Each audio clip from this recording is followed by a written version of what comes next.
Oke, teman-teman, kali ini kita akan membahas kadaster kelautan atau marine kadaster. Bagian yang pertama tentang definisi dan ruang lingkup.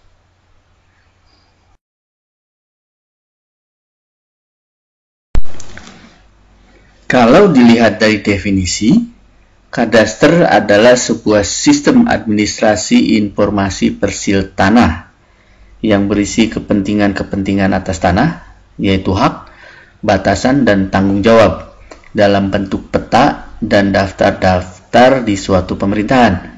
Jadi diregister. Secara umum kadaster dimaksudkan untuk pengelolaan hak atas tanah, nilai tanah, dan pemanfaatannya.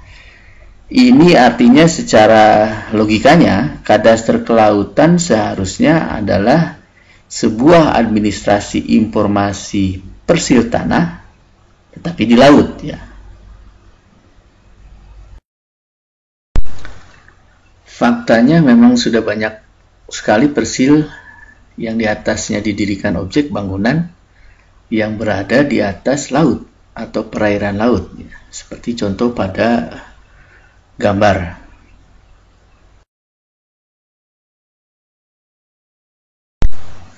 Jadi seharusnya tinggal mengcopy paste kepentingan-kepentingan atas tanah di darat jadi di laut, mengelola hak atas tanah di darat menjadi di laut, termasuk membuat nilai tanahnya, serta bagaimana pemanfaatan tanahnya.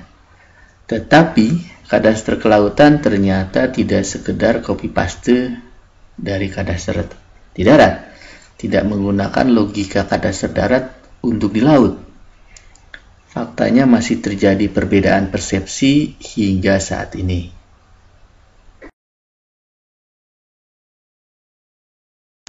Untuk melihat perbedaan persepsi seperti apa, itu kita telaah dari definisi kadaster kelautan yang diberikan oleh para ahli atau kelompok ahli. Nah, yang pertama ini menurut Universitas New Brunswick, Kanada, tahun 2000, disebutkan oleh mereka bahwa kadaster kelautan merupakan sistem informasi kelautan yang meliputi baik sifat dan batas spasial dari kepentingan dan hak milik dalam hubungannya dengan bentuk kepemilikan dan berbagai jenis hak serta tanggung jawab di dalam yurisdiksi laut ya. Kalau kita lihat di situ ada kata-kata sistem informasi kelautan sehingga maknanya bisa luas, tidak sesempit hanya urusan persil.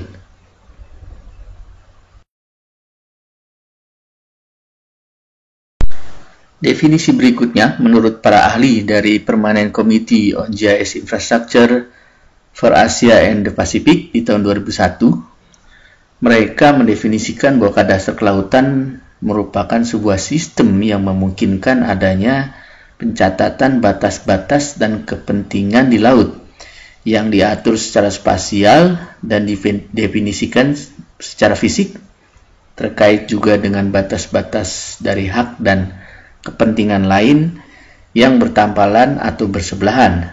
Nah, di sini juga ada kata-kata kepentingan di laut. Arti kepentingan di laut bisa bermakna luas juga, tidak sesempit urusan persil ya.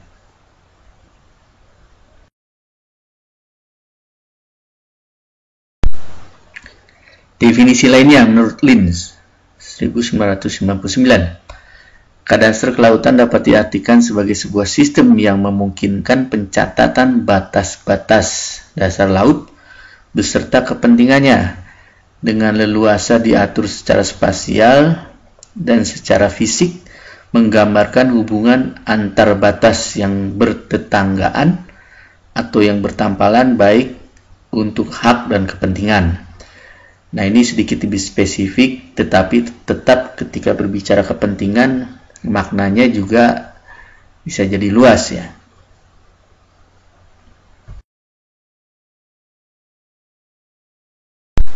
Nah, ini contoh definisi berikutnya menurut Hernandi dan kawan-kawan di 2014. Kadaster kelautan multiguna adalah sebuah alat untuk membantu para pemangku kepentingan dalam membuat kebijakan penting di dalam bidang kelautan. kadaster kelautan termasuk di dalam sistem penunjang keputusan yang memiliki kemampuan untuk mengoptimasi sistem komputer untuk membantu identifikasi masalah, mengambil kebijakan, membantu pemahaman lingkungan sosial setelah mengimplementasikan keputusan. Nah, menurut definisi ini sangat jelas keluasan dari objek-objek yang diatur dalam kadaster kelautan. Jadi jelas sekali tidak hanya ngurusi masalah persil di sini. Karena di sini terkait kebijakan dalam bidang kelautan. Bidang kelautan artinya bisa sangat luas sekali.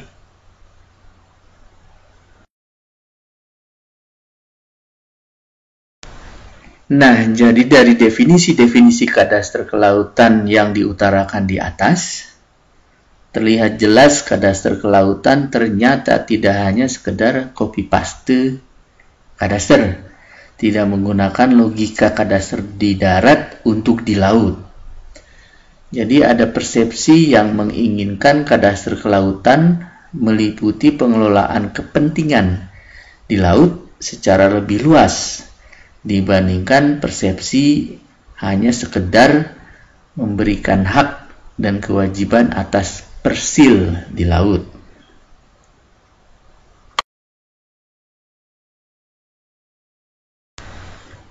Nah, untuk melihat bagaimana persepsi dari kadaster kelautan yang tidak sesempit mengurus masalah persil saja, itu dapat dilihat dari gambaran ruang lingkup kadaster kelautan.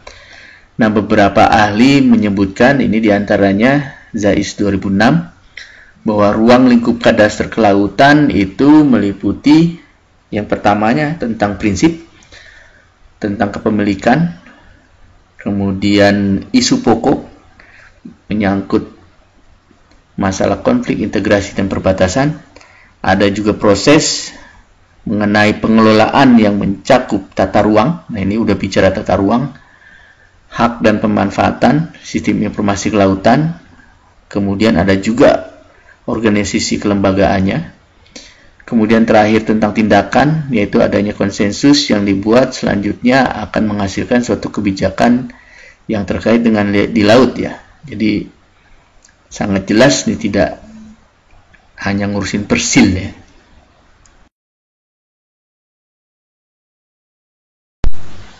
Menurut Cockburn dan Nichols 2002, kadaster kelautan mengandung aspek hak, batas, pengelolaan, serta sistem informasi. Lalu menurut Sutherland 2001, secara vertikal, ruang perairan terdiri atas dasar laut serta lapisan di bawahnya, kolom air, permukaan air laut. Nah, dari sini jelas sekali dapat kita lihat luasan dari kadaster kelautan. Jadi tidak sempit ya, tidak hanya ngurusi persil. Nah, kalau kita lihat di gambar, nah itu banyak hak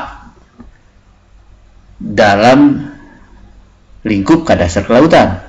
Kita lihat ada hak pelayaran, hak akses masyarakat umum, hak pemanfaatan arus laut, hak pemanfaatan dasar laut, hak perikanan, dan lain-lain. Ini sangat jelas menunjukkan persepsi bahwa kadaster kelautan begitu luas, tidak hanya persil.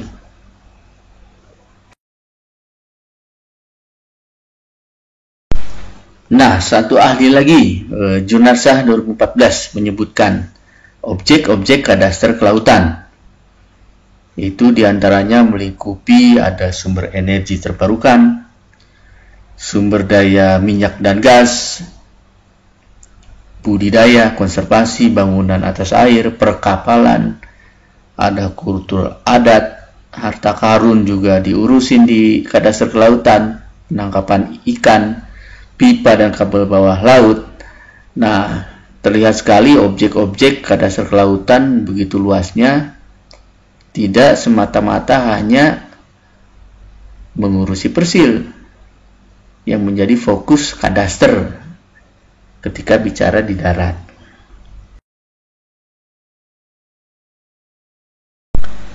Jadi memang apabila kita lihat dari gambaran-gambaran ruang lingkup kadaster kelautan, memang banyak sekali yang berpersepsi bahwa kadaster kelautan tidak hanya sekedar copy paste kadaster di darat, tidak menggunakan logika kadaster di darat untuk di laut ya.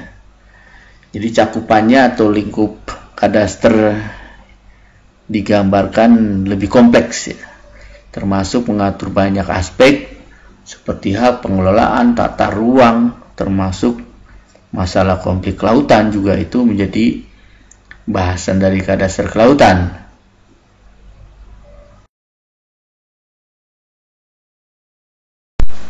Jadinya ada hal menarik untuk ditelaah terkait kadaster di darat atau pertanahan yang memang sudah sangat spesifik, di mana urusan tata ruang sudah beda urusan, lalu urusan eksploitasi sumber daya alam juga sudah ada yang mengurusi, termasuk urusan lalu lintas dan perbatasan juga diurusi di luar pertanahan.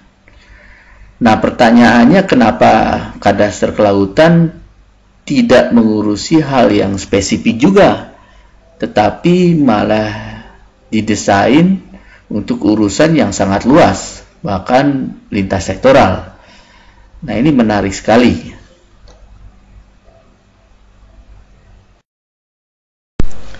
Oke, ini akhir dari bagian 1 atau pertama yang akan dilanjutkan ke bagian berikutnya atau bagian kedua.